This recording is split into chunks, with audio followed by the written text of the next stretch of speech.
Cricket ஃபேன்ஸுக்கு வணக்கம். நேத்து வேர்ல்ட் டெஸ்ட் சாம்பியன்ஷிப் வின் பண்ண சவுத் ஆப்பிரிக்காவுடைய கேப்டன் டெம்பா பவுமா அவருடைய லைவ் ஹிஸ்டரி தான் பார்க்க போறோம்.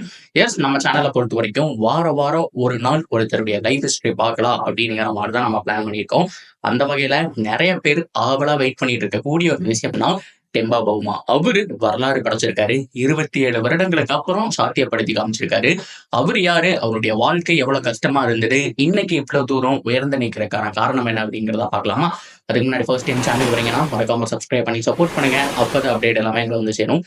சரி, வாங்க வீடியோக்குள்ள போவோம். டெம்பா பவுமா 1990 லங்கா அப்படின்னு சொல்லிட்டு ஒரு இடம் இருக்கு சவுத் ஆப்பிரிக்காவில். இப்ப கேப்டவுன் அப்படின்னு சொல்றாங்க இல்லையா? நீங்க எஸ்ஏ T20 ஃபாலோ பண்ணியிருந்தீங்கன்னா தெரிஞ்சிருக்கும். கேப்டவுன் சொல்லிட்டு ஒரு டீமே இருக்கு. ஸோ அந்த இடத்துல தான் பிறந்திருக்காரு. லங்கா நகர்ல பிறந்து அங்கதான் வளர்ந்திருக்காரு. மிக முக்கியமா கிரிக்கெட் பின்னணி கிடையாது. தன்னுடைய அப்பாவோ அம்மாவோ யாருமே அவருடைய சப்போர்ட் கிடையாது. ஒரு கிரிக்கெட் பரம்பரை அந்த ஒரு வழியில அவர் வர கிடையாது. சாதாரண கருப்பின மக்களை சேர்ந்தவர் தான். ஸோ ரொம்ப முக்கியமா அந்த மாதிரி மக்களுக்கு கிரிக்கெட்ல சான்ஸ் அப்படிங்கிறது கிடைக்காது. அந்த மாதிரி குடும்பத்துல சாதாரண ஒரு ஊர்ல தான் பிறந்திருக்காரு. கேப் கிடைக்கும் போதெல்லாம் சின்ன வயசுல இருந்தே கிரிக்கெட் அப்படிங்கிறது அவருக்கு ரொம்ப பிடிக்கும். ஸோ ஆடிக்கிட்டே இருந்திருக்காரு. பொதுவா வெட்ட வெளியில மக்கள்லாம் விளையாடுவாங்க அப்படிங்கறது தெரியும். ஸோ அப்பவே ரொம்ப ஃபேமஸ். 1960க்கு அப்புறமே கிரிக்கெட் அப்படிங்கிறது ரொம்ப ஃபேமஸ். இவர் பிறந்த 2-3 வயசுலயே பார்த்தோம் அப்படின்னா ஜாலியா சின்ன பசங்களோட சும்மா நம்ம ஸ்ட்ரீட் கிரிக்கெட் ஆடுற மாதிரி ஸ்டம்ப் எல்லாம் நட்டி விளையாண்டுட்டு இருந்திருக்காரு. பட் இருந்தாலுமே அப்போ அவருக்கு அந்த கிரிக்கெட் ஆசை அப்படிங்கிறது கிடையாது. முழுக்க முழுக்க படிப்பு தான். ஏன் அப்படின்னா அவருடைய ஃபேமிலி அப்படி கருப்பின மக்கள்ல இருந்து வந்திருக்கோம். சுத்தமா காசு கிடையாது. நம்ம தான் ஏதாவது பண்ணணுங்கிற மாதிரி பள்ளி படிப்பு கல்லூரி படிப்புங்கிற மாதிரி பெர்ஃபெக்டா எல்லாத்துலயுமே நீட்டா படிச்சிருக்காரு. ஆனா மிகப்பெரிய பிரச்சனையே என்ன அப்படின்னா எங்க போனாலும் உருவக்கேலி. இவருடைய அந்த உருவத்தை பார்த்து கேள்வி பண்ணியிருக்காங்க. ஸோ குறிப்பா அவருடைய ஹைட்டும் ரொம்ப ஷார்ட், ஃபேஸும் அவ்வளவு ஹேண்ட்ஸமா இல்ல அப்படிங்கிற மாதிரிலாம் பல பேர் வந்துட்டு பவுமாவை கலாய்ச்சி தள்ளி இருக்காங்க. பட் இருந்தாலுமே நம்மளுக்கு அதெல்லாம் ஒரு பொருட்டே கிடையாது. ஏன் அப்படின்னா இந்த கலாயெல்லாம் அவர் பார்க்கறதே கிடையாது. அவருடைய ஃபேமிலியில இருந்து எல்லாருமே இந்த கலாய் வாங்குறது கேவலமா பேசுறதெல்லாம் கேட்டிருக்காங்க. நம்மால் பேசிக்கா ஒரு கூல் பர்சன், ஜாலியா இது எல்லாத்தையுமே எடுத்துட்டு எப்படி ரிவெஞ்ச் கொடுக்கணுமோ படிப்புல ரிவெஞ்ச் கொடுக்கணும், கிரிக்கெட்ல ரிவெஞ்ச் கொடுக்கணும் இருக்கிற மாதிரி சொல்லிட்டு போயிடுவாருங்க. ஸோ அதுக்கப்புறம் இந்த லயன்ஸ் அப்படிங்கிற கூடிய ஒரு டீம் இவரை பாக்குறாங்க. அந்த டீம்ல இவர் போய் விளையாடுறாரு. அது மூலியமா கொஞ்சம் ஃபேமஸ் ஆகுறாரு. ஸோ அதனால சவுத் ஆப்பிரிக்கா டீமுக்குள்ள வரக்கான ஒரு சான்ஸ் அப்படிங்கிறது கிடைக்குது. அதுதான் ஒரு வாழ்க்கையோட மிகச்சிறந்த தருணம்னு சொல்றாரு. நானெல்லாம் இதெல்லாம் நினைச்சே பார்த்தது கிடையாது. என் லைஃப்க்கெல்லாம் இது நடக்கும்னே தெரியாது. ஆனா திடீர்னு ஒரு 5-6 வருஷத்துல என்னுடைய கிரிக்கெட் வாழ்க்கை டோட்டலா மாறிடுச்சு. 2014 டெஸ்ட் கிரிக்கெட்ல அறிமுகமாறாரு வெஸ்ட் இண்டீஸுக்கு எதிரா. ஸோ யோசிச்சு பாருங்க, கருப்பின மக்களுடைய முதல் டெபியூ அப்படிங்கிறது வந்துட்டு நடந்திருக்கு. அது அவ்வளவு ஒரு சந்தோஷம் அப்படிங்கறத படுறாங்க. அதே மாதிரி 2016 இங்கிலாந்துக்கு எதிரான போட்டியில தான் சதம் அடிச்சிருக்காரு. யோசிச்சு பாருங்க, இந்த தடவை வேர்ல்ட் டெஸ்ட் சாம்பியன்ஷிப் அடிச்சதும் லார்ட்ஸ் மைதானம் இங்கிலாந்துல தான். அவருடைய ஃபர்ஸ்ட் செஞ்சுரி அங்கதான் வந்தது. இதைய நான் எதுக்கு மென்ஷன் பண்றேன் அப்படின்னா இந்த கருப்பின மக்களை கலாய்க்கிறது, அந்த கருப்பின மக்களை கேவலப்படுத்துறதுங்கிறது அங்கதான் தொடங்குச்சு. எஸ், அப்கோர்ஸ் இப்ப கிடையாது. இப்ப எல்லாமே மாறிட்டு வருது. நம்ம எல்லாமே மாடர்ன் வேர்ல்டுக்குள்ள போயிட்டோம். ஒரு காலத்துல இருந்ததுங்க. அதுதான் மிகப்பெரிய பிரச்சனை. கிரிக்கெட்ல கிடையாது, ஆனா ஃபுட்பால்ல இன்னும் அது இருந்துட்டு தான் இருக்கு. கருப்பின மக்கள் விளையாண்டா கலாய்ப்பாங்க. அதே கிரவுண்ட்ல ஃபர்ஸ்ட் செஞ்சுரி அடிச்சாரு கருப்பின மக்கள். அங்க போய் சவுத் ஆப்பிரிக்காவுக்கு டெபிட் பண்ணி ஸோ அதுக்கப்புறம் இங்கிலாந்துல செஞ்சுரி அடிக்கிறது ஒரே ஆள், அது டெம்பா பவுமா தான். ஸோ அப்போ வரலாறு படைச்சாருங்க. அப்போ அவருடைய வருகைய இந்த உலகத்துக்கு காமிச்சாருங்கிறதுல மாற்றமே கிடையாது. ஸோ அதுக்கப்புறம் கேப்டன்சி, ரொம்ப முக்கியமா கேப்டன்சி ஒவ்வொருத்தருக்கும் தேடி வரும். இவருக்கு 2020க்கு அப்புறம் 21 வந்தது. நிரந்தர டெஸ்ட் கேப்டனா போட்டாங்க. பட் இருந்தாலுமே ஒரு சில டைம்ல டிராப்பும் செய்யப்பட்டிருக்காரு. அதுக்கப்புறம் ஓடிஐக்கு போட்டாங்க. ஓடிஐல ஒரு நாள் வந்துட்டு டீமை கொண்டு போக முடியலன்னு சொன்ன உடனே இல்ல எனக்கு வேண்டாம், வேற மார்க்ரமுக்கு கொடுங்க, நான் வந்துட்டு அடுத்தது அவனுக்கு தான் நான் பாக்குறேன். ஸோ எனக்கு அப்புறம் அவன் தான் வரணும்னு எதிர்பார்க்கிறேன், மார்க்கமுக்கு கொடுங்க அப்படிங்கிற மாதிரி மார்க்ரம் கையில அந்த ஓடிஐ பொறுப்பை ஒப்படைச்சிட்டு டெஸ்ட் மட்டும் நான் ஃபோக்கஸ் பண்றேன் அப்படின்னு சொன்னாரு. ஸோ இதுக்கப்புறம் தான் வரலாறே மாறுச்சு அப்படிங்கிற விஷயம் நமக்கு தெரியும். கிரிக்கெட்லயும் அதே தாங்க. ஸோ கிரிக்கெட்ல சோக்கர், அது மட்டும் இல்லாம டெம்பா பவுமாவை ஸோ நிறைய வார்த்தைகளால் கலாய்ச்சிருக்காங்க. தமிழ் பேஜ்லயே நாங்களாம் நிறைய பார்த்திருக்கேன். கிரிக்கெட்குள்ள வந்த உடனே இவ்வளவு ஹைட் கம்மியா இருக்கிறாரு, இவனெல்லாம் எங்க இருந்து ஆட போறானுங்கிற மாதிரி கலாய்ச்சவங்க 1-2 பேர்ல நிறைய பேரு கமெண்ட்ரேட்டர் முதல் கொண்டு கலாய்ச்சிருக்காங்க. எஸ், அப்கோர்ஸ் நம்ம சச்சின் டெண்டுல்கருக்கு ஹைட்டை வச்சு ஏகப்பட்ட விமர்சனம் வந்தது.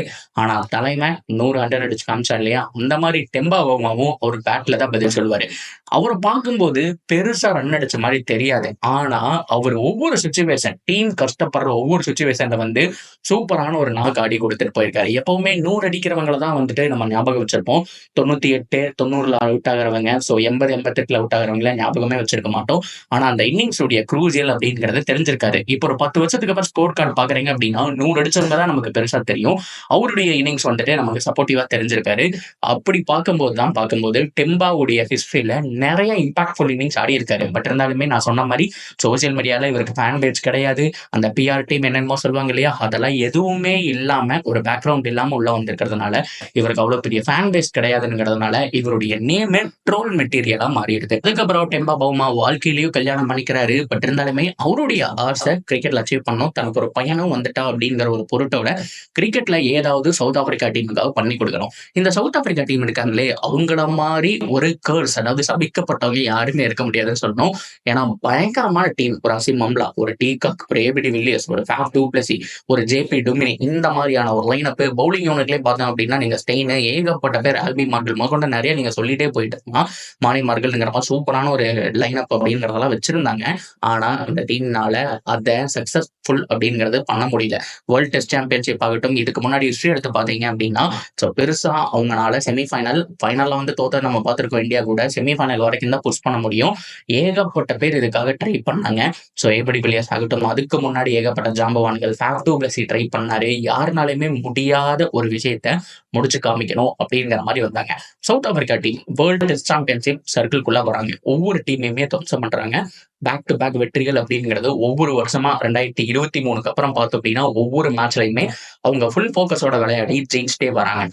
கடைசியா ஃபைனல் யார் கூட அப்படின்னா ஆஸ்திரேலியா வர்சஸ் சவுத் ஆப்பிரிக்கா. ஆஸ்திரேலியாவை பொறுத்த வரைக்கும் பயங்கர டீம். ஒரு மேட்ச் கூட லாஸ் பண்ணல. அந்த பக்கம் ஒரு மேட்ச் கூட லாஸ் பண்ணாத ஹேஸ்லூட் இருக்காரு. ஃபைனல்ல இது வரைக்கும் லாஸே பண்ணாத மிச்சல் ஸ்டாக் இருக்காரு. ரொம்ப முக்கியமா பேட் கமின்ஸ் அந்த கேப்டனா அவர் லாஸ் பண்ணாம அவர் இருக்காரு. இந்த மாதிரி பயங்கரமான ஒரு டீம். ஆஸ்திரேலியா மாதிரி டீம் இது வரைக்கும் அன்பீட்டனா வந்திருக்காங்க. 150, 180 டார்கெட்டே சேஸ் பண்ண முடியாது இவங்க கூட.